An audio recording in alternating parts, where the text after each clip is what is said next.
Senior Week at the Shore. It's an annual rite of passage for many teenagers graduating from high school. And for some teenagers, along with the sun and fun, comes drinking and drug use. It was no different for then 18-year-old Keith Parsons. After smoking marijuana and drinking with friends earlier in the day, he decided to experiment with the powerful drug LSD. That first-time experiment and that fateful decision would change Keith's life forever. During a thunderstorm in a drug-induced haze with no inhibition, he began scaling the outside balcony of a nearby apartment complex.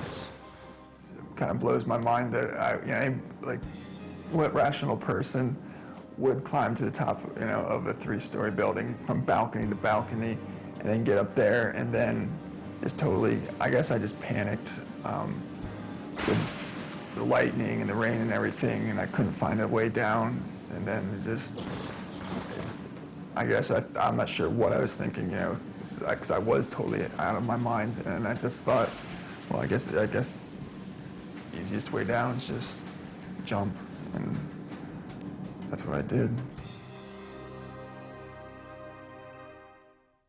From a height of 30 feet, Keith Parsons jumped to the pavement below, sustaining massive back and neck injuries. When I jumped off the building, they say that I most likely landed on my feet and then sat down really hard, and when I sat down hard, it burst a vertebrae in my back, and with my neck injury, what they think happened was my chin bounced off my chest, and the one in my neck luckily was incomplete, but it still left me paralyzed from the chest down.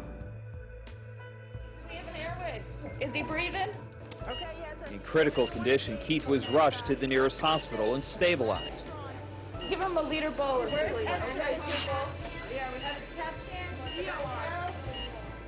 scan. I really didn't grasp, the situation until probably about a week later.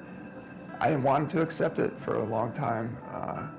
And of course, there were days where I'd wake up, and then start crying, and I'd holler for the nurses and stuff, and just want somebody there to talk to. And I think that was the worst, was the mornings in the hospital, just waking up, by myself when I didn't have, anybody there to support me. And just, that's when I think I'd do the most crying, and just realizing that, I'm never going to walk again, just all the different things that I wasn't going to be able to do just from, one night, one time, trying this drugs.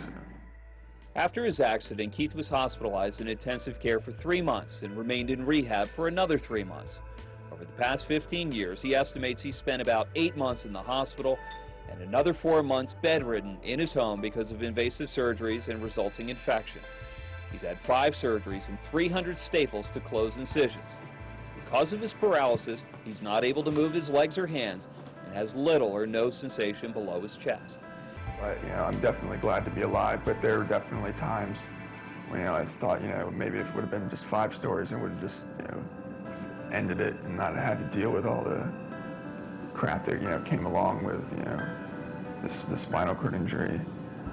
The consequences, or the potential consequences of just, trying anything once, it just doesn't seem worth it to me.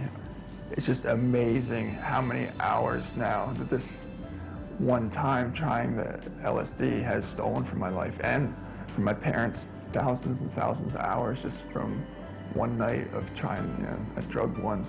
It's just unbelievable.